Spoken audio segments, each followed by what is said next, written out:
Israel launched airstrikes on Syrian government forces in Sweida, following deadly clashes between Druze militias and Bedouin tribes, resulting in at least 200 deaths. Syria condemned the action, while the Druze community called for resistance, accusing violations of the ceasefire and executions of civilians. Israel announced that it had carried out airstrikes on Syrian government forces in the vicinity of Sweida city, an area densely populated by Druze residents. After 2 days of bloody sectarian clashes there, the Syrian Observatory for Human Rights, SOHR, based in the United Kingdom, reported that at least 200 people have been killed since armed conflict broke out on Sunday between Druze militias and Bedouin tribes. Israeli Prime Minister Benjamin Netanyahu stated that he had ordered attacks on forced targets and weapons depots in the Sweida area, citing the reason that the government intended to use them against the Druze. The Syrian government condemned the military action by Israel and said the airstrikes caused the deaths of multiple armed forces personnel and civilians in the targeted area. This is the first time Syrian government forces have been deployed to Sweida since Islamist rebel groups overthrew President Bashar al-Assad last December. Many minority communities, including the Druze, a sect of Shia Islam with its own identity and beliefs, remain skeptical of the interim government led by Ahmed al-Sharaa, despite his pledges to protect these groups. Up to this point, the Sweida area has largely remained under the control of Druze militias, who have refused to join government-run security forces.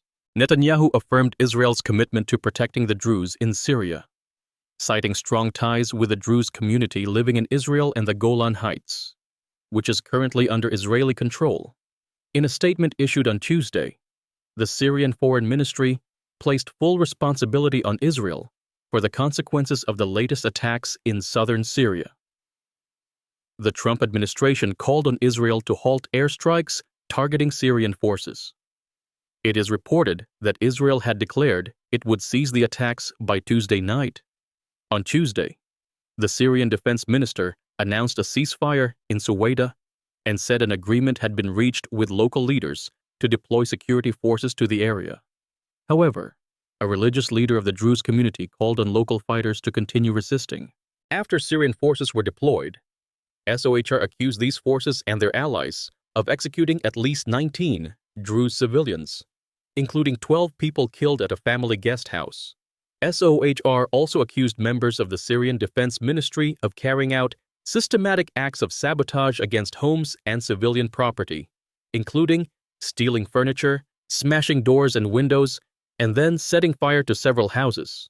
A resident of Sweida said that the situation in Sweida was catastrophic, with indiscriminate gunfire forcing people to flee to the countryside despite a curfew imposed by Syrian authorities.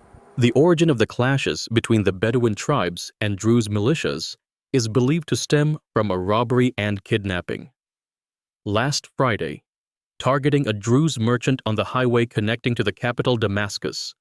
On Sunday, armed Druze fighters surrounded and then seized control of the Al-Maqwas area of the city, home mainly to the Bedouin community. The conflict quickly spread to other areas in Sweida province, as Bedouin tribes were reported to have launched attacks on Druze towns and villages in outlying areas. As the death toll rose to 30, Syria's Interior Ministry declared that its forces and those of the Defense Ministry would intervene to restore order, emphasizing that the dangerous escalation occurred due to the absence of relevant official organizations. A period of calm took place on Sunday night after Druze and Bedouin leaders brokered the return of hostages captured by both sides. However, fighting resumed on Monday in the rural west of the city following drone airstrikes, while government troops were deployed to neighboring areas in eastern Daraa province. Villages in the region were hit by mortar shelling, leaving dozens dead and injured, who were hospitalized locally. In a parallel development, the Israeli military said it had destroyed several Syrian tanks to prevent them from reaching Sweida.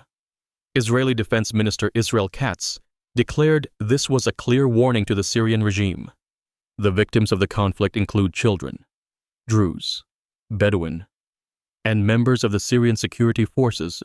On Tuesday morning, Druze spiritual leaders announced they had agreed to let government forces enter Sweida province to prevent further bloodshed, while calling on armed groups to surrender their weapons.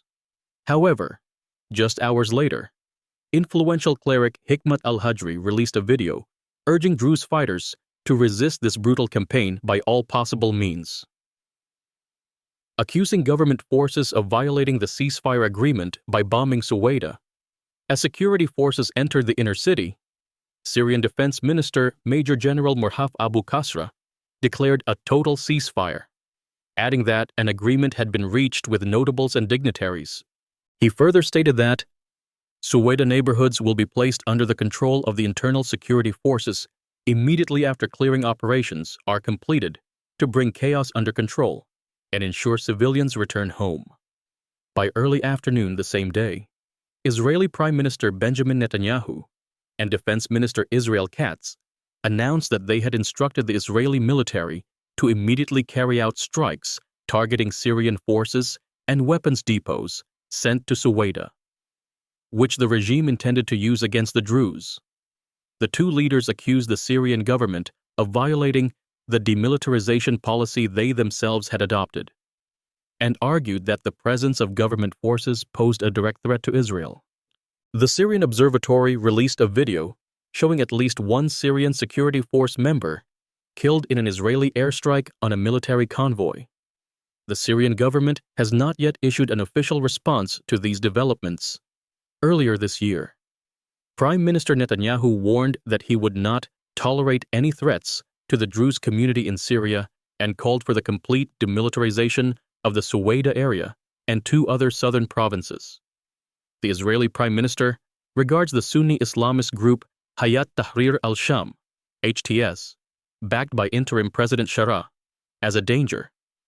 HTS, formerly a branch of al-Qaeda, remains listed as a terrorist organization by the UK and the United Nations, though it is no longer designated as such by the US. Since the fall of the Assad regime, the Israeli military has conducted hundreds of airstrikes across Syrian territory to eliminate military facilities.